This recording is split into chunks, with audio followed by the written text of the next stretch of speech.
Assalomu alaykum do'stlar. Mana kecha kechqurun ushlab kelgan ro'yimizni onasi ishlarda yuribdi. Bakfastmikin bu yo karnika bo'lsa kerak. Mana Bakfastga ham o'xshaydi.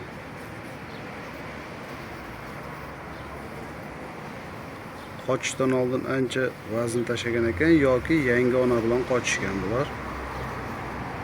Lekin ari juda ham baquvvat qochibdi.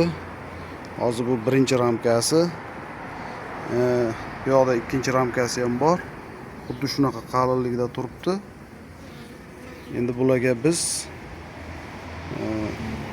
mashina berishga harakatdamiz. Xudo xolasa mana bu tomoni ham o'ta qalin. Ari oqib yotibdi o'zi ham.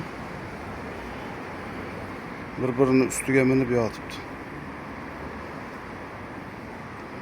Hozir endi do'kondan borib yangi mashina olib kelamizda. Xudo xolasa qo'yib, kechqurun mana 2 litrga yaqin ovqat bergandim. Quyuq qilib tayyorlab, ertalabgacha polni yeb tashabdi. Yoki mana ramkaga o'tkazgan.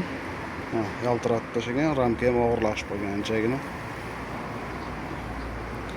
Endi buni yaxshilab ishlatamiz. Ro'yga chiqqan ari juda zo'r ishlaydi.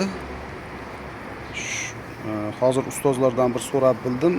3 ta 4 ta romkada ari chiqadigan bo'lsa, bemalol 3 ta mashinani tiqib qo'yirish kerak deyishyapti. Xuddi shuni qilamiz endi. Salomat bo'lasizlar, like bosib, qo'llab-quvvatlab turinglar. Obuna bo'lib qo'yish esdan chiqmasin.